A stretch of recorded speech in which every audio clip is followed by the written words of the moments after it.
Have you ever been so tired that even taking time off doesn't actually help?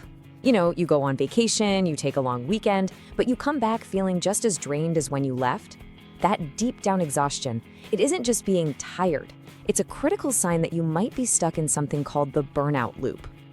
So let's start with this, because it's the whole key. The reason you can't seem to recover from exhaustion despite taking time off isn't a lack of rest. It's because your recovery system has been structurally hijacked. Now, hijacked, that's a really strong word, right? But it's the right one. It means this isn't about your willpower. It's not about you not trying hard enough to relax. It means the very systems in your brain designed to help you recover have been rewired by chronic stress. They've been compromised. So in this explainer, we're gonna show you a 3-step framework to identify these burnout loops and stop the crash before it becomes permanent. Okay, so here's our game plan. First, we're gonna expose the hidden burnout loop. Then we'll get into the biology of it all with your brain's cognitive debt. After that, we'll look at a huge mistake almost everyone makes, the passive recovery trap. And then the good stuff, the active reset protocol to fix it. Finally, we'll put it all together into a sustainable system that you can actually use. All right, let's dive into part 1, the hidden burnout loop. We tend to think of burnout as this big, dramatic event, like a car suddenly running out of gas and sputtering to a stop. But that's not really how it works. It's way more like a slow leak in a tire. At first, you barely notice. You just find yourself having to push the gas a little harder, grip the wheel a little tighter, just to keep going. You're compensating, right? But all that compensating just makes the real problem worse and worse until one day, the tire's totally flat and you are completely stranded. And that brings us to the central paradox of burnout, which is just cruel. You feel like you're falling behind, so what do? You push harder, you work longer. But when you're in this state, that's like trying to get out of quicksand by thrashing around. All that extra effort doesn't pull you out. It just sinks you deeper and deeper. You're racking up something called cognitive debt. It's like taking out a payday loan on your brain's energy. Sure, it gets you through the afternoon, but tomorrow you have to pay it all back with interest. Your solution actually becomes the fuel for the problem. So this cognitive debt thing, it's not just a cute metaphor. It's a real physical thing happening inside your brain. To really get a handle on this burnout loop, we've got to pop the hood and look at the actual hardware that's getting worn down. This is where we get into the real mechanics of what's going on. The scientific term for this damage is allostatic load. Think of your brain as a high-performance engine. Well, allostatic load is the cumulative wear and tear from constantly redlining it. Every single time you power through, you're not just burning fuel, you're causing tiny amounts of damage to the engine itself. The very systems that regulate your focus, your mood, your stability, they start to degrade. It's the biological price you pay for pushing so hard without proper maintenance. And this wear and tear kicks off a massive tug of war inside your head. You've got an emotional gas pedal, your limbic system, and a logical brake, your prefrontal cortex. Now, under chronic stress, it's like that gas pedal gets jammed to the floor. It's just revving, constantly looking for threats. And here's the kicker. When the gas pedal is floored, it literally, chemically cuts the brake lines. Your emotional, reactive brain completely takes over and shuts down your smart, logical, planning brain. That's the hijacking we talked about. So what happens when your logical brain goes offline? Your working memory, basically your brain's available RAM, just shrinks. And this creates something we're gonna call the friction multiplier. Suddenly, a simple task, like writing an email, feels like wading through mud. You have to reread things 3 times. You forget what you were about to say. You make silly mistakes. Every single step of every little thing now has this extra layer of mental friction, making it harder and more exhausting. And just look at what that friction does to your day. A task that should take you 30 minutes when you're fresh, well, when you're deep in cognitive debt, that same task can easily stretch to 90 minutes or more.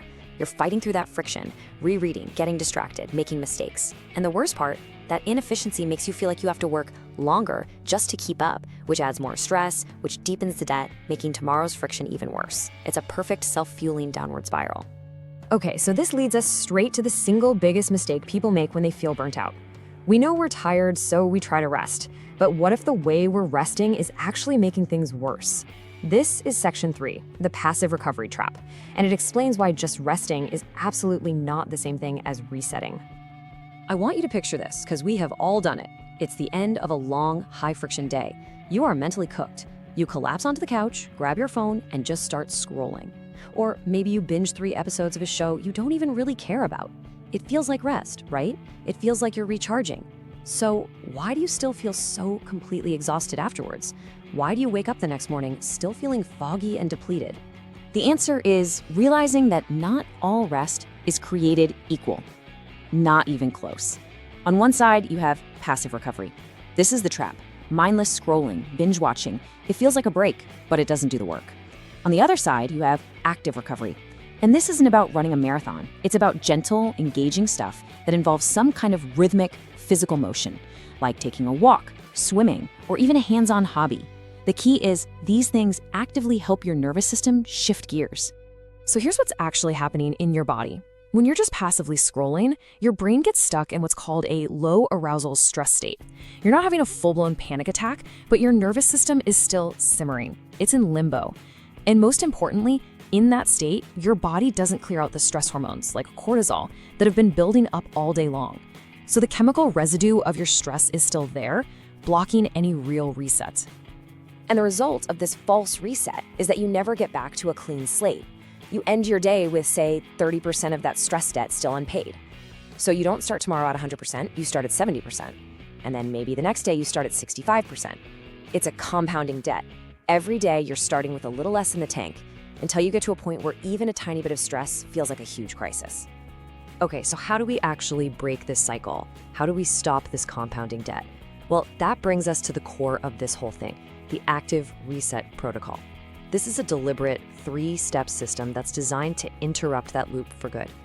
The protocol is built on 3 moves. First is the friction audit. This is how you spot the debt early. Second is the active pivot, where you deliberately choose recovery that actually resets your system.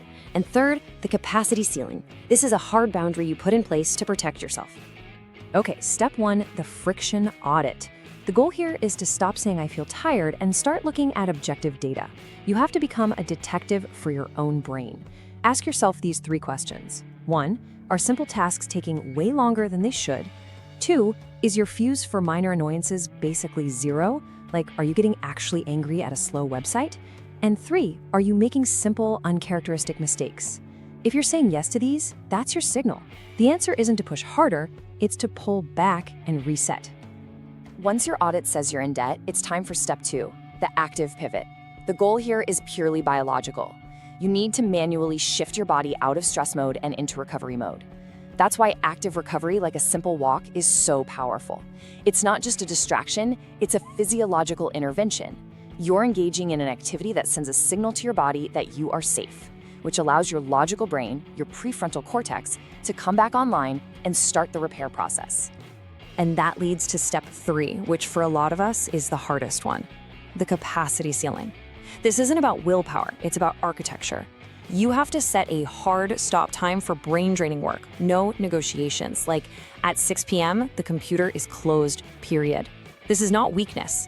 It's an incredibly strategic move. You're building a structural firewall to protect the time your brain desperately needs to recover.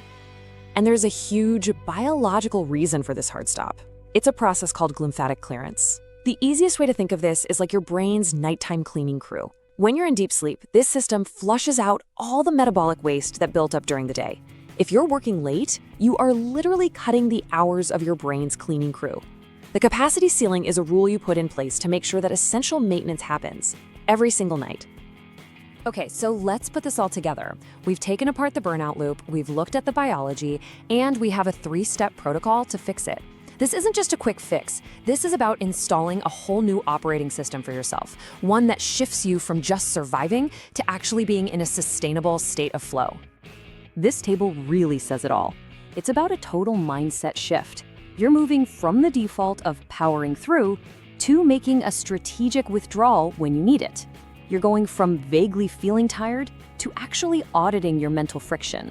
And most importantly, you're shifting from relying on your very limited willpower to building a system of structural recovery that protects you automatically. And that brings us to the single most important lesson of this entire explainer. If you only remember one thing, make it this. Your output is not limited by your effort. It is limited by your recovery. High performance over the long haul isn't about outworking everybody. It's about out-recovering them. Recovery isn't what you do after the work is done. Recovery is the work that makes all the other work possible.